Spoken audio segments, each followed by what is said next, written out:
How's it going out there, YouTube? My name is Jesse, and I am the curator for the Golden Age, and this is another Lost Heroes of the Golden Age. Yes, this is Lost Heroes, and we're rounding out Nedor month with Point of Order.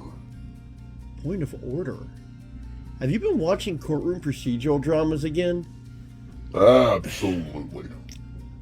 This isn't a courtroom. I object. What do you object to? The Fighting Yank? Why? You've already reviewed him. Kind of, but that was also a long time ago. Why the second review?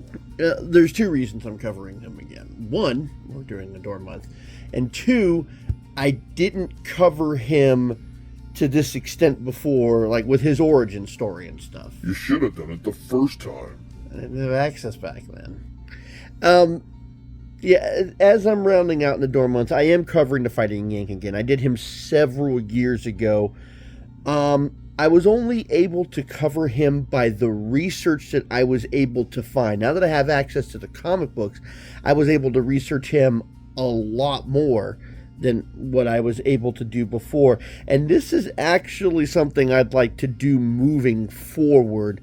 Like when I recovered the Battle Buddies, and I kind of recovered Yank and Doodle to an extent. Now, I'm not going to do these back-to-back every one that I've already covered, but I'd like to go back to some of the ones that I've done before and didn't get their origin stories or fully cover them like I've been wanting to. Like, back when I did the Fighting Yank, I only had research materials. I didn't have access to the comic books like I do today. And there are a number of heroes that I can do a better review on, or actually do a proper review now that I have access to the origin stories. Like I was mentioning to one of my subscribers that I would love to do another review of Sub-Zero. I actually found his first issue, which gives me a lot more information on Sub-Zero than I had before. It's actually a very interesting origin, and there's a number of heroes that I have only done research reviews on, and now that I have access to the origin stories, I can do a proper review and show you the origins of these heroes. Now, I'm not going to do them all back to back. I will be doing them from time to time. They'll be like re-reviews of ones that I've done before. There's from MLJ's. I've done a number of publications over the years that I haven't done a full origin, but we can do them now. So I will be doing these re-reviews every now and again, along with the new ones that I'm doing. I hope you turn into the re-reviews, because I am going to be covering them, and I will try not to do the same material that I already did in the original. So you'll have to go back and watch the original along with the re-review, where I try and insert some new information that I didn't have before, plus go over their first appearance / origin stories, because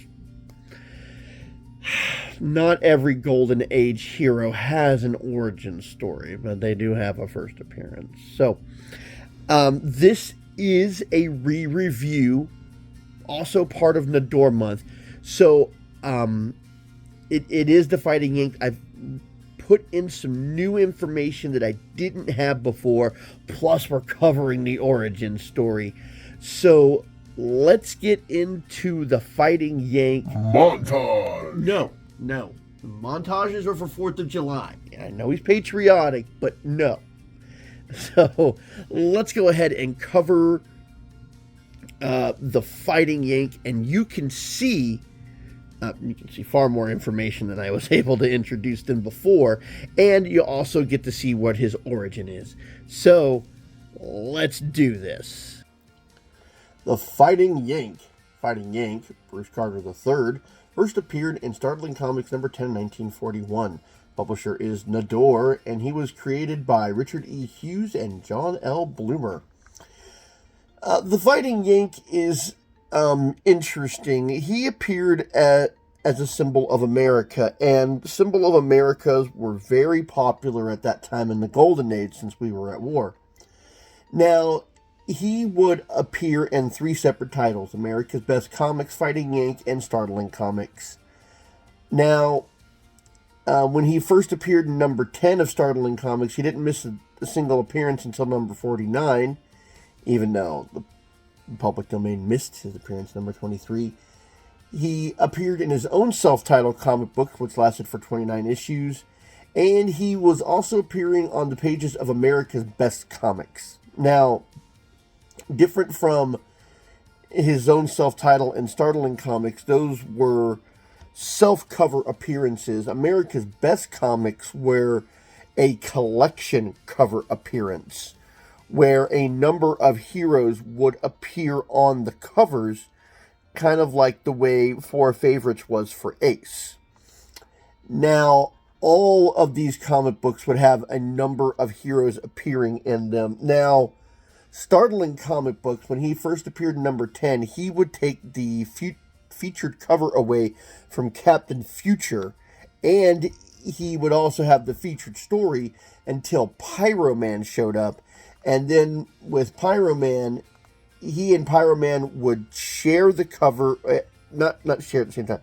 They would alternate having the cover stories and also alternate having the covered of the featured story, but not at the same time. Usually when they took the cover, they also didn't have the featured story when they were both appearing. Now, the Fighting Yank got his strength from I don't know if I want to say it's a supernatural, but it's a ghost of his grandfather involved. So we'll say supernatural abilities when he would put on a green cape. He would definitely have super strength, and he had a measure of durability. Now, the physical ability site says that he has invulnerability, and I put that into question because there were many times when the Fighting Yank was either caught off guard or knocked unconscious where he needed help to escape. And there was even one time when he was shot by a bullet, and even though I don't think the bullet pierced his skin, it did hit him hard enough to knock him unconscious. Now, whenever he was locked up, captured, or in danger where he could not save himself, his grandfather's ghost, looking dressed in the era of the time, would have to come and save him. And it usually resulted in his grandfather handing him his cloak back. Because it seemed like a couple of times the grandfather used the cloak to help save Yank and then would give the cloak back to him. Which, honestly, if you have to keep saving him over and over again, maybe he wasn't the best choice to take on the mantle of the Fighting Yank. Anyways, he was also assisted in a number of his stories by his fiancée, Jonah Farwell, and she knew his identity immediately. I think he had this shirt lying around his house, so when he saved her from kidnappers, she looked at him and said, "Who are you? You look familiar. Oh, don't worry about that. Oh, you can't fool me, Bruce Carter." Which, odd to say your fiance's full name. You could have said, "You can't fool me, Bruce." Anyways, that's part of the first, the origin, and we'll cover that since we never covered the origin before.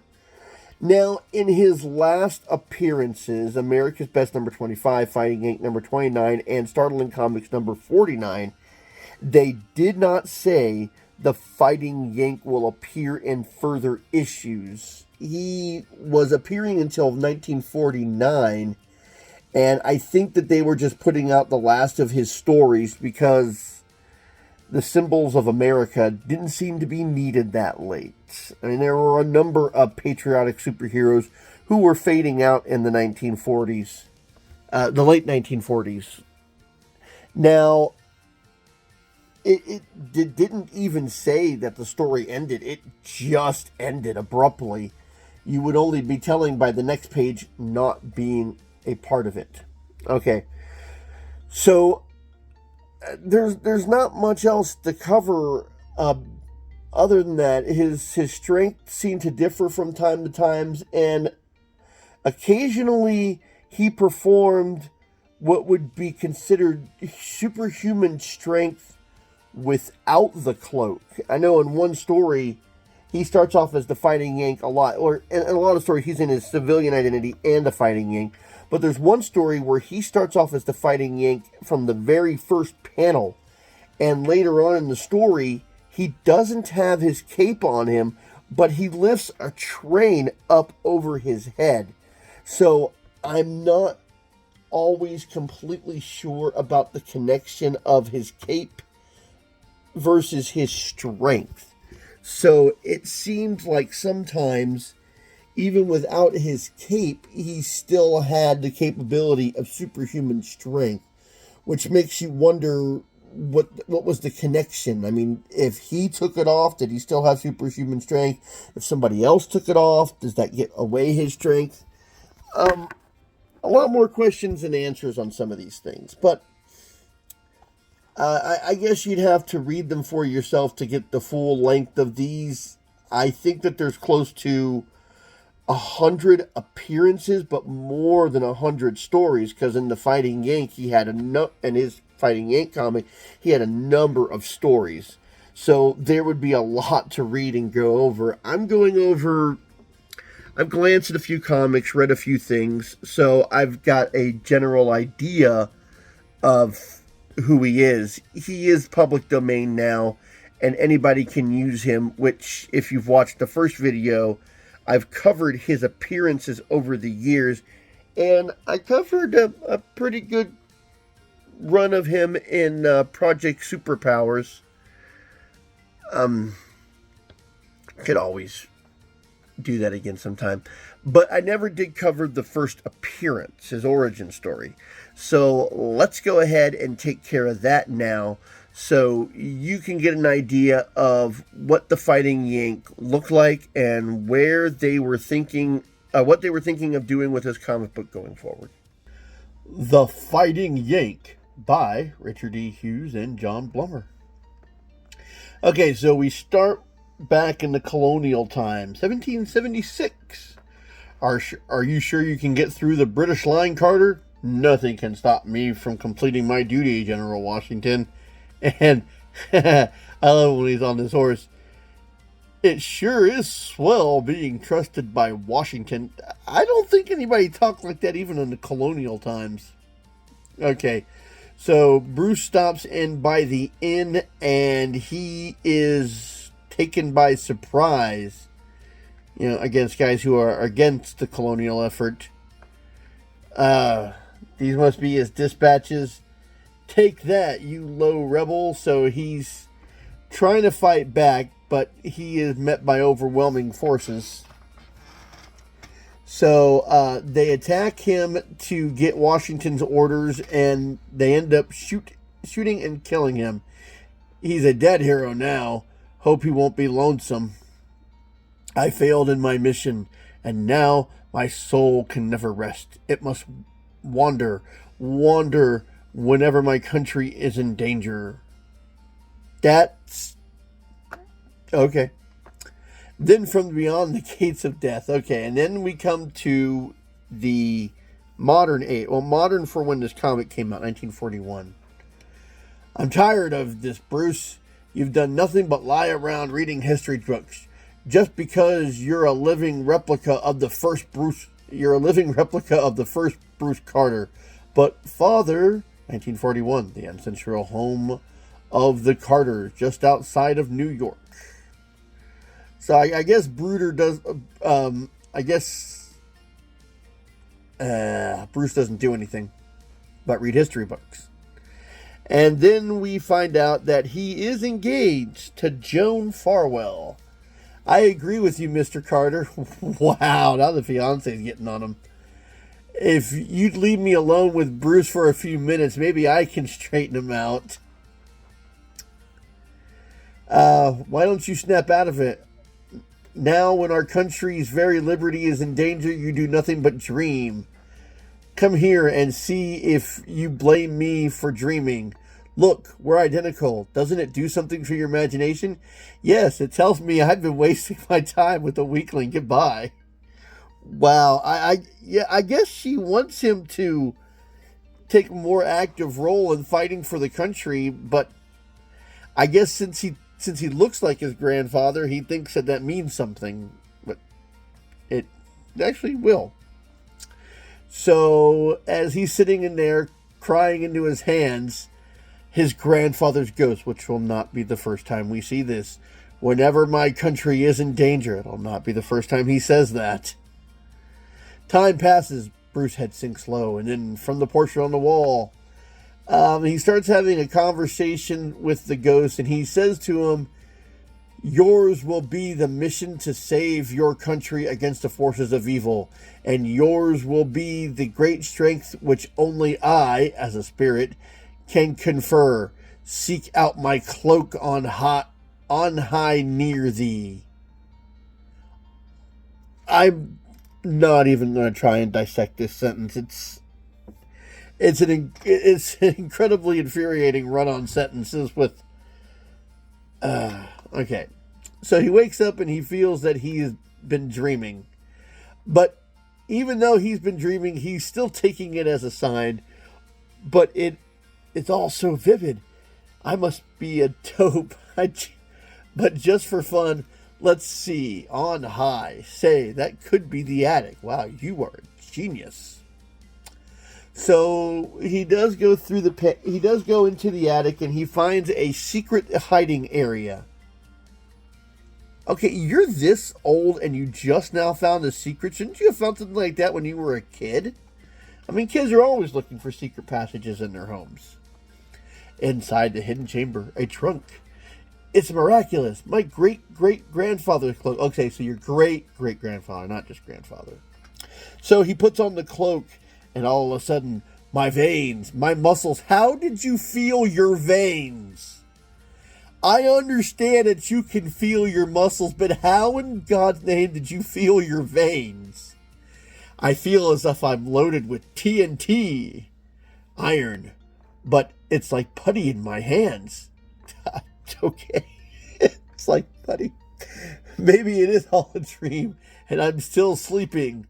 Oh boy, I was never more awake in my life. As he punches through bricks. Yeah, I've got super strength. Let's go and destroy the house. Okay. Now we head over to wherever Joan happens to be, and she hears that the Senator Senator Walton has been named Defense Administrator. That's wonderful. I know him. I'll volunteer my service as a patriotic duty. Is that how that works? Okay. So she shows up at the estate. I guess since she knows him, she feels that she'll dispatch with formalities.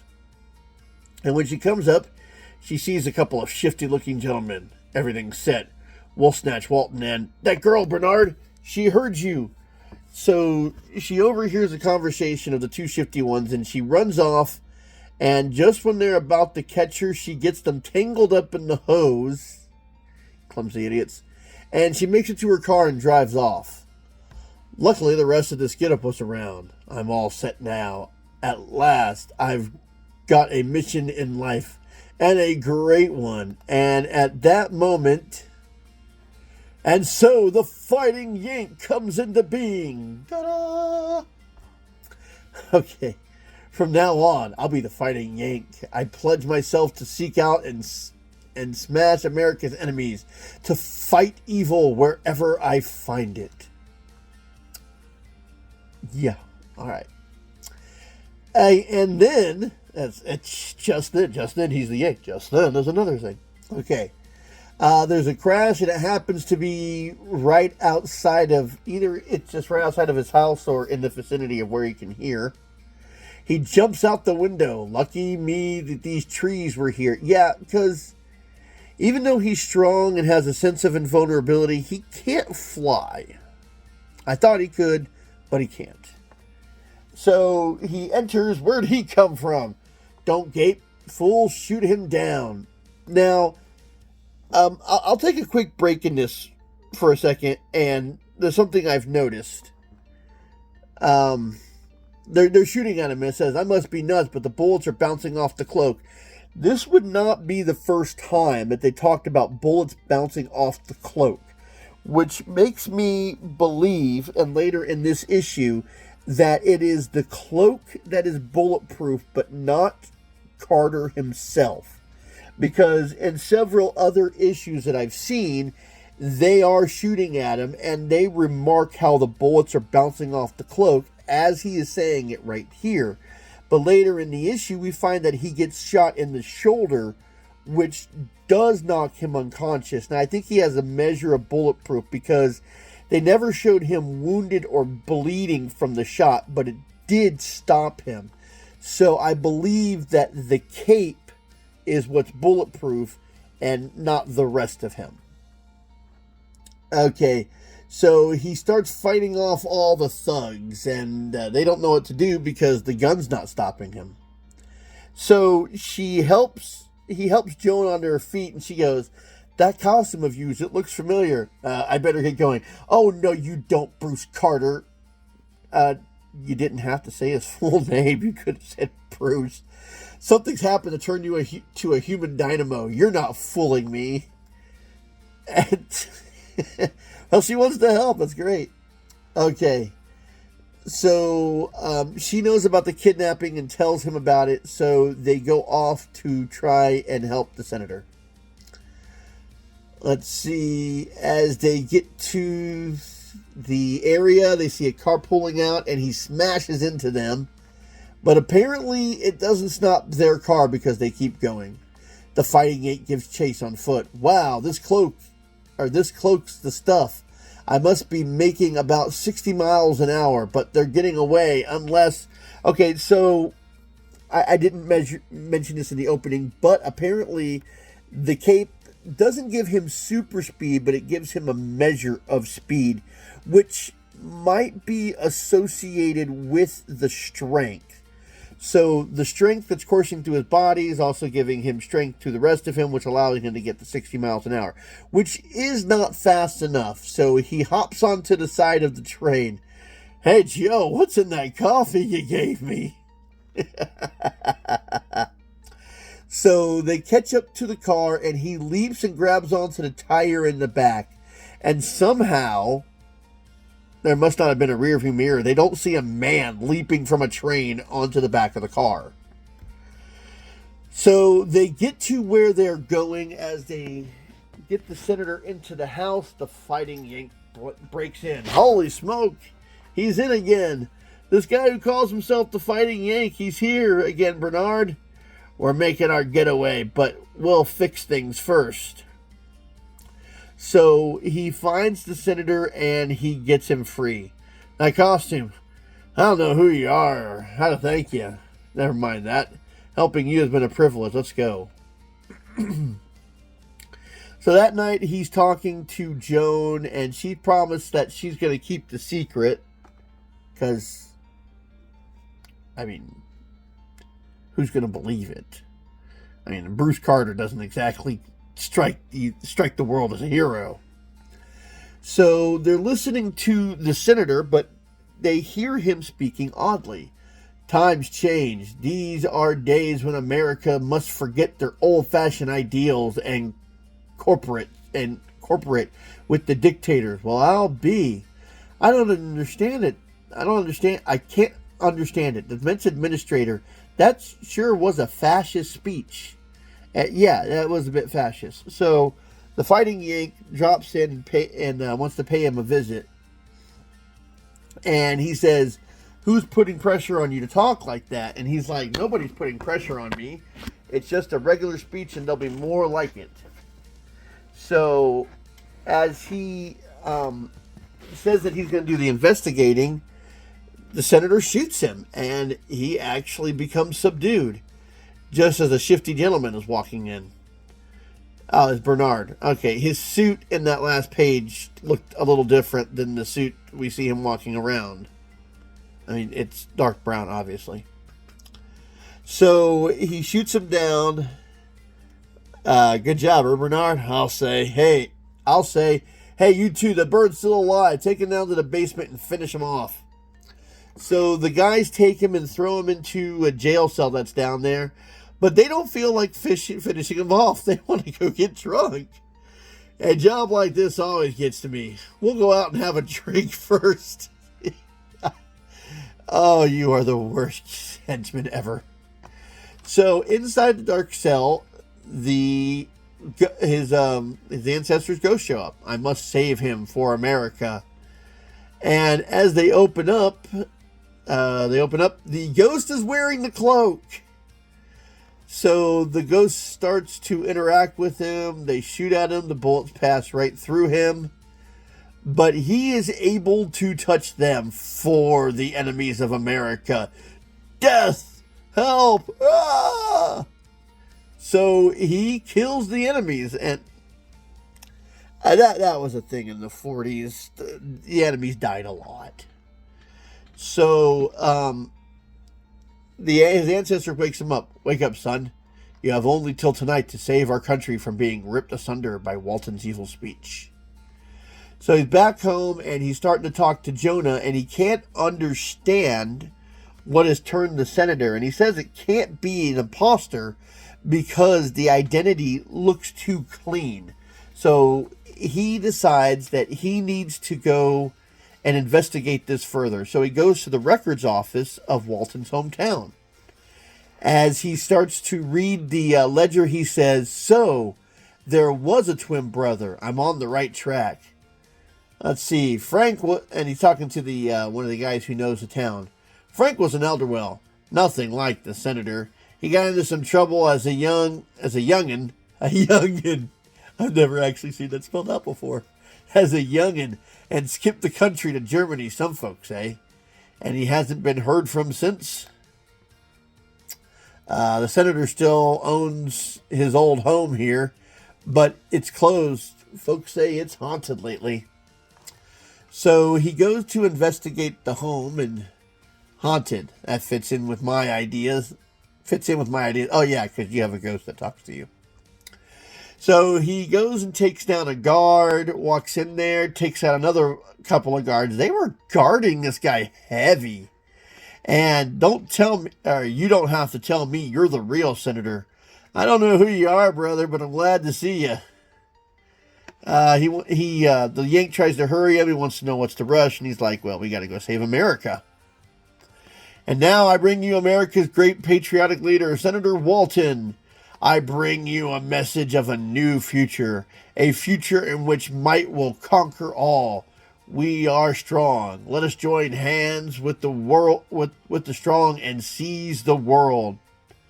You know, considering that we're in a fight for the world right now, this speech doesn't actually seem all that uncharacteristic of somebody in the military. I mean, we are fighting a war for our very freedoms right now against Germany. Oh, at that time. We're always fighting a war somewhere on the planet. That is the nature of being human. Okay, so the speech has begun, and they need to get the senator up to the stage, and the Fighting Yank starts beating up everybody. I love some of the fight scenes. They're very fluid. A dramatic interruption. Here's the payoff. Stop, you impulster. You, what's coming off here? What's coming off here? The vernacular of the 40s is something all of its own. Great going, Yank. And they say that the senator's brother was a Nazi spy. I don't know what that does for the senator. I mean, his brother's a criminal. Can he still be the senator? Anyways. Okay, so he gets up and gives his speech. We'll go ahead and read the senator's speech. The real Senator Walton takes up the address. Men and women of America, what you have seen proves that the price of liberty is constant vigilance. Yeah, actually, I like that. The patriotism of a man of mystery, the Fighting Yank, has foiled a Nazi plot. Remember that America is the land of freedom, of opportunity. What we seek in this is a square deal for the world, and that means down with the dictatorships. I've chosen my path, Joan, and it'll be a dangerous one. As long as it's for our country, you'll find me with you. Don't miss the next installment of the Fighting Yank in Startling Comics. And yes, he does go on. I hope you enjoyed this one. I hope you learned a lot more about this.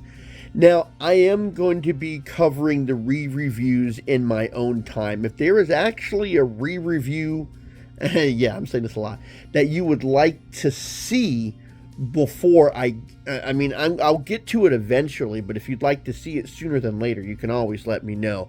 Also, if there's any Golden Age characters that you're anxious to see that I haven't covered yet, and you're like, why hasn't he gotten to it? It's probably not on my list, or it's far down on the list. So if you have any re-reviews you'd like to see me do before I get to it, or if there's anything that you would like to see that I haven't covered yet, you can go ahead and leave me a request. I always love requests, and requests move to the top of my list. So just keep that in mind if there's something you want to see. So until next time, I'll be seeing you.